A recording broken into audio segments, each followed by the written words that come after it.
Good day everyone, we are the group 2 and fortunately the first presenter.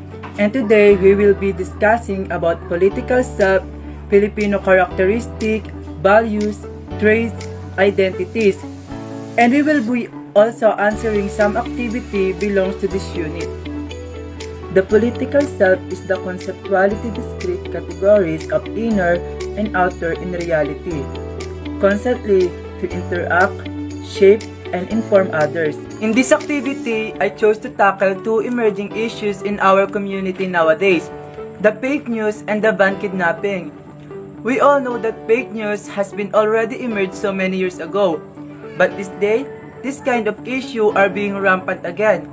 Not only because about politics, but also about the so-called van kidnapping. Ano nga ba yung van kidnapping? In some sense, occurs when a person carries away another person by force or fraud with the intent to exploit the abduction for a variety of purposes. In some social media platform like Facebook, this kind of issue has become a prominent topic. And this has left a fearful to some people in Talavera. Many people in our community are scared to travel alone, especially at night. Most of them are girls who are not skilled enough to fight for themselves. But you know what? In the help of social media, news, Facebook, we found out that van kidnapping are not true. Maybe the person who spread this false information are just want to trick or scared us. So in order to fight fake news, we should be accountable. We should always watch news and stop believing and sharing false information on social media. However, even we know that van kidnapping is not true, we should always put in our mind that we should always be careful and not easily trust other people we just met. And always read authentic news to help avoid the spreadness of fake news. And these are the two emerging issues in our community that we should pay attention. And in this activity, we will know the difference between religion and spirituality. The religion describes the social, the public, and the organized means by which people relate to the sacred and the divine, while spirituality describes such relations when they occur in private, personally, and even in ways. Also, the spiritual is chosen, while religion is often time-forced. So for me, being spiritual is more important and better than being religious. What does dungan means? There's so many definitions of dungan, but in Ilonggo, the dungan is not seen by the human eye.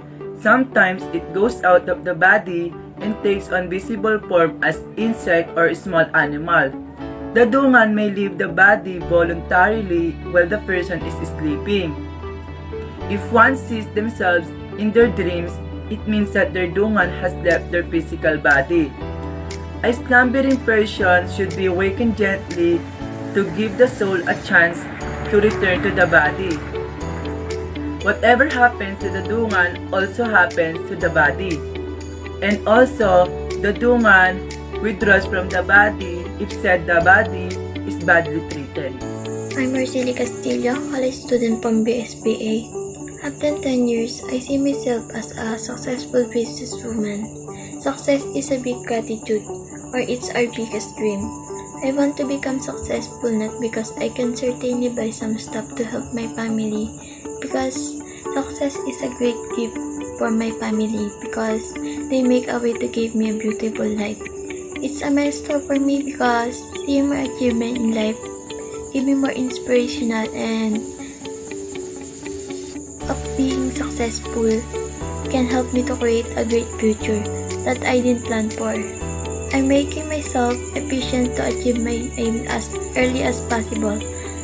My aim is to become one of the youngest and successful entrepreneurs in our country. I keep watching interviews of great business people so that I can learn from them. Good evening everyone, my name is Jera Cristina Zaidava, developing a Filipino identity, values, traits, community, and institutional factors. Filipinos are of Malays, descent with traces of Chinese, American, Spanish, and Arab blood. According to the United Nations, the Philippines has a population of 109 million in mid-year of 2020, having been colonized by the West and an active trading system among neighboring Southeast Asian countries. The Filipino people are a unique blend of East and West both in appearance and culture. The bayanihan or spirit of kinship and camaraderie took from the Malays, close family relations inherited from the Chinese closeness came from the Spaniards who introduced Christianity are dominant features. Positive relationships are a core values for Filipino communities and also known as personalism.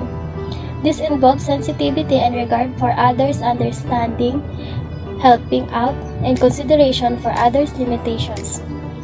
Psychologist, educator, and chairperson of the Commission on Higher Education, Dr. Patricia Bilicuanan, wrote that the strengths and weaknesses of the Filipino characters are rooted in factors like Calinero et al. 2018 p. 109.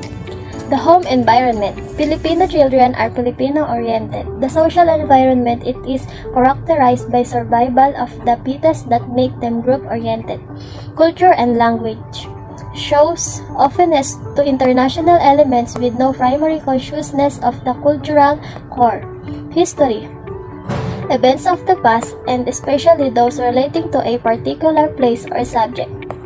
The educational system helps in casting and strengths and weaknesses of the Filipinos.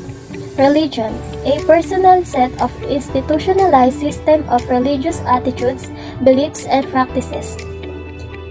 The economic environment, hardships and struggles push them to work hard. The political environment, these are politic environment, structures and systems are troubled with problems. Mass media, reinforce our colonial mentality. This is shown on TV, magazines, newspaper, etc. Nowadays, mass media in fact part of Filipino life. Leaderships and role models. Ever since, Filipinos highly respect authority. We learn our leaders and role models. My name is Donita and I'm here to tackle about strengths and weaknesses of the Filipino characters.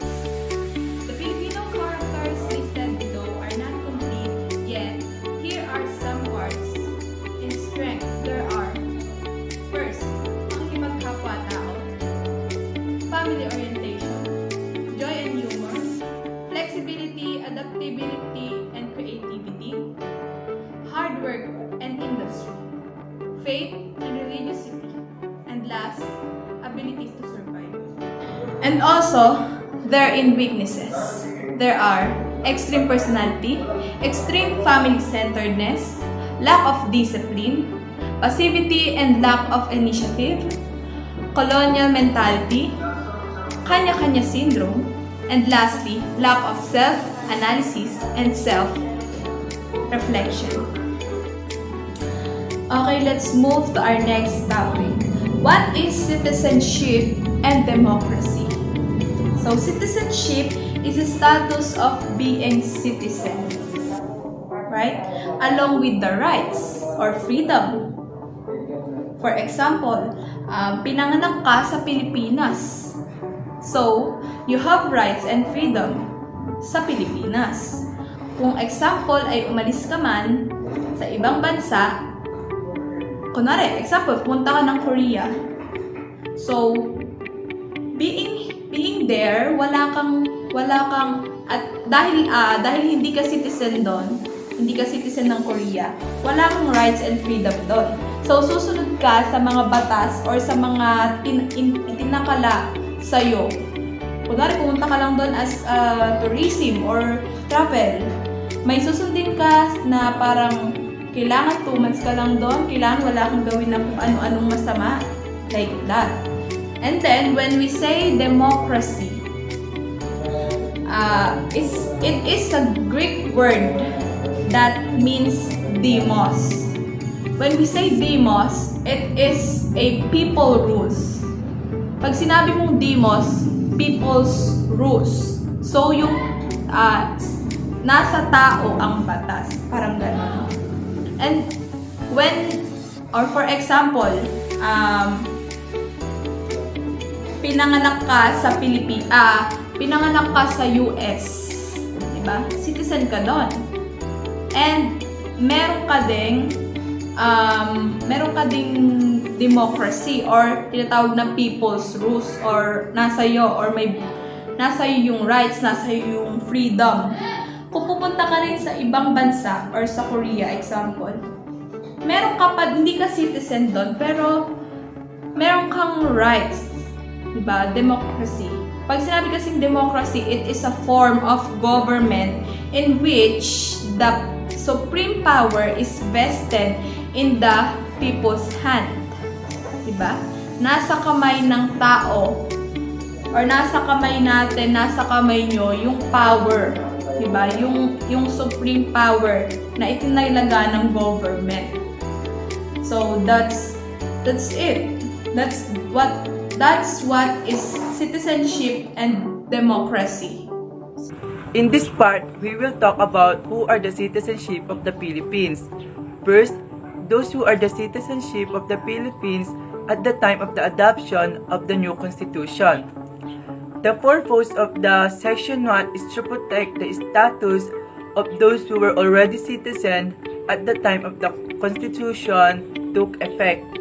A Filipino citizen under 1973 Constitution who has lost his citizenship at the time of the ratification of the new Constitution is a citizenship of the Philippines.